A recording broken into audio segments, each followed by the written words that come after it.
আমাদের একদম জীবনটাকে নষ্ট করে তছনছ করে দিয়েছে একদম। আমরা এত বছর ধরে যা করেছিলাম সব গঙ্গার জলে ভেসে গেছে।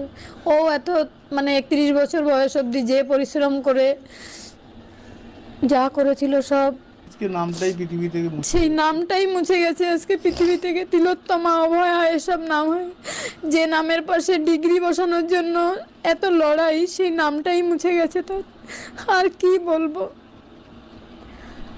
আমার সব গোছানো ছিল, তার মধ্যেই আমার দুর্গা বিসর্জন হয়ে গেল। আপনি তো রত্নগর্ভা স্কুলে যখন উচ্চ মাধ্যমিকে ফার্স্ট হয়েছে, মাধ্যমিকে সেকেন্ড হয়েছিল, প্রাইজ পেয়েছে, তখন তো বলেছে এগুলো। তখন আমরা টালির বাড়িতে থাকতাম, ও টালির ঘরে থেকেই ও ডাক্তার হওয়ার স্বপ্ন দেখেছিল।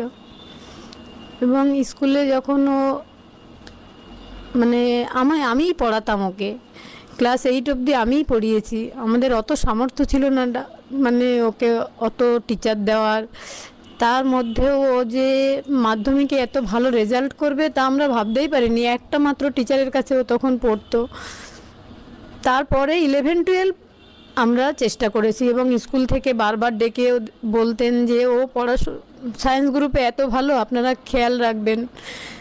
তখন 11-12 আমরা চেষ্টা করেছি, আর বাকিটা আমার মেয়ে প্রচণ্ড লড়াই করেছে। কি অভাবের সঙ্গে, কি সব কিছুর সঙ্গে। এই যে 31 বছর বয়স এসে চলে গেল, সে লড়াই করতে করতেই চলে গেল। বেড়ে ওঠাটা কেমন ছিল? শান্ত ছিল? খুব শান্ত, খুব। কোনোদিন ওকে আমার বকতেই হয়নি পড়াশোনা করার জন্য। গানও শিখতো, ওই 9-এ উঠে ছেড়ে দিয়েছিল পড়াশোনার চাপের জন্যই, আর গান শিখতে যেত না। আঁকতেও ভীষণ ভালো, হাতের লেখা নিজে থেকে আমি শেখাতাম। আর তারপরে ওরই ইচ্ছা, এক এক দিনে 30টা লিখবো তো 30টাই লিখতো, সেটা 29টা লিখলে হবে না। শৈশবটা কেমন ছিল? ও খুব শান্ত। আমার ননদের একটা মেয়ে ছিল, ওর থেকে 3 বছরের বড়। ওরা দুই বোন হাত ধরে বিকালে সারা পাড়া ঘুরে বেড়াতো। আর ও একটু ট দিয়ে কথা বলতো বলে যখন ছড়া টড়া বলতে সবাই ওকে খেপাতো, একটু ছড়া বল। আর সবাই সারা বিকালটা ওরা দু বোন মিলে ঘুরে সন্ধ্যাবেলায় ঘরে ফিরতো। একদম ছোটোবেলায় যখন একটু হাট বুঝতে পারে। ওর কি গান শেখা, ছবি আঁকা সবটাই আপনার থেকেই পাওয়া? না, ছবি আমি অত ভালো আঁকতে পারি না, ও এত সুন্দর আঁকতে পারে। আলপনা আমি দিতে পারি না, ও এত সুন্দর পারতো। ছোটবেলাতেই মেয়েরা সাধারণত বাবা ভক্ত হয়, ও কার বেশি ন্যাওটা ছিল, আপনার নাকি? না, আমার কাছেই সব কিছু। কিন্তু বাবাকে ভীষণ ভালোবাসতো, আর কি বকাবকি করতো বেশি, বাপি এটা করবে না, ওটা করবে না। আমাদের দুজনকেই ভীষণ ভালোবাসতো। এখানেও দুটো চেম্বার করতো যেখানে গরিব মানুষকে বিনা হ্যাঁ, পয়সায় হ্যাঁ। দেখতেন। এমনকি কোভিডের সময় ওর নিজের 3বার কোভিড হয়েছে, খাওয়া দাওয়া ভুলেও পেশেন্ট দেখতো। এখানে একটা ও সেফ হোম হয়েছিল, সেটা কথা বলে ওর আন্ডারে সেখানে যত পেশেন্ট থাকতো ওই দেখতো সব। এই যে যখন ও বাইরে কাজে যেত, তখন কি ও আপনাকে ফোন করতো? অনেকবার যে ফোন করতো। খেয়েছেন কি? হ্যাঁ, একদম একদম। বাপি খেয়েছে কিনা রাতে, মা কোনো সেদিনও তো রাতের 11টা 15-তে আমাকে ফোন করে বলল, তোমরা খেয়ে দিয়ে শুয়ে পড়ো, কোনো টেনশন নেই, আমার খাবার এসে গেছে, আমি খেয়ে নিচ্ছি।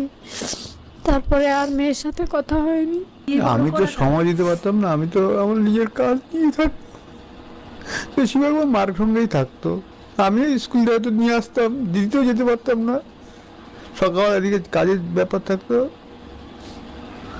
আর স্কুলে ওর মা দিয়ে আসলে আমি নিয়ে আসতাম। আবদারের জায়গাটা কার ছিল, কার কাছে ছিল? আবদার সেরকম কিছু ছিল না। আবদার বলতে ওর কি, একদম সাদাসিধা আবদার বলতে, বাংলা মিডিয়ামে তো পড়তো।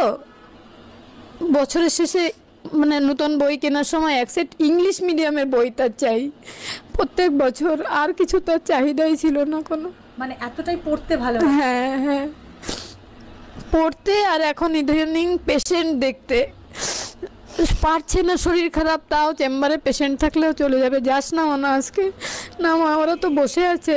আমি চাই, কোনো দিন জ্বর হলেও ডিউটিও কামাই করতো না কোনো দিনও। ওর কি রান্না খেতে ভালোবাসতো? ও নিরামিষ বেশি পছন্দ করতো, নিরামিষ রান্নাই। আর ডিম ভীষণ পছন্দ করতো খেতে, ডিমের পোস্ট, ডিমের অমলেট, ডিমের সব জিনিসই বেশি ভালোবাসতো।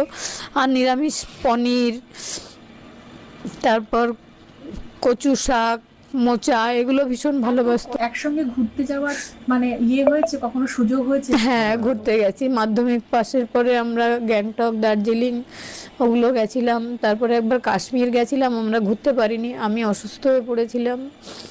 আমরা ফ্লাইটে করে বাড়ি ফিরে এসেছিলাম, আমরা ঘুরতে পারিনি সেভাবে। মেয়ে বড় হয়ে গেলে মায়ের সাথে কিছুটা মত পার্থক্য হয়, তখন বাবা অনেক বেশি বন্ধু হয়ে যায়।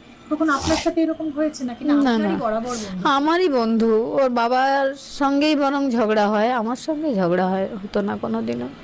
সব কিছু আমাকেই শেয়ার করতো। কলেজে সারাদিন কি হলো, কি পেশেন্ট দেখলো, সব আমার কাছেই বলতো। হেল্পই করতো বাবাকে, হেল্প করতো।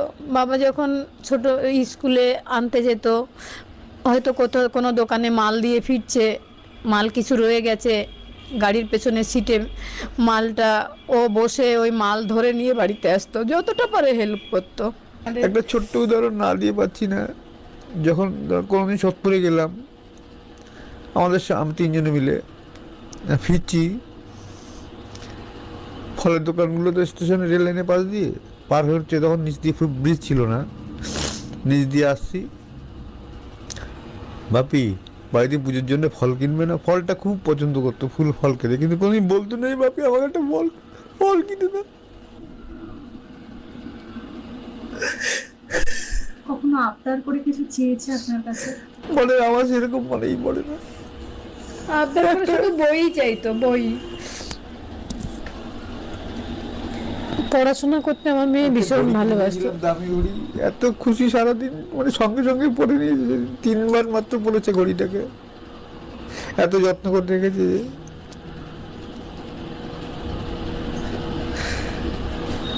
আর কি বলবো, এই সমস্ত মানে বলতে গেলে আমাদের মানে কি মানে এখন যে কি হচ্ছে আর কি পরিস্থিতি বুঝতে পারছি না কিছু আমরা, আর কি হয়ে গেল এটাও বুঝতে পারছি না। মানে ওই 9 তারিখের ফোনটা আমাদের একদম জীবনটাকে নষ্ট করে তছনছ করে দিয়েছে একদম।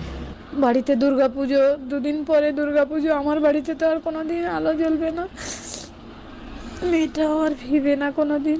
সেদিন যে কেন ডিউটি বেরোলো, সেদিন আমাদের এক বাড়িতে নিমন্ত্রণ ছিল, আমার ননদের বাড়ি। কত বলছিল, ও তো নিজে না খেয়ে পেশেন্ট দেখতো, নিজের দিকে তাকাতো না। আমি বলতাম তুই যদি নিজে ভালো না থাকিস লোককে কিভাবে সুস্থ করবি?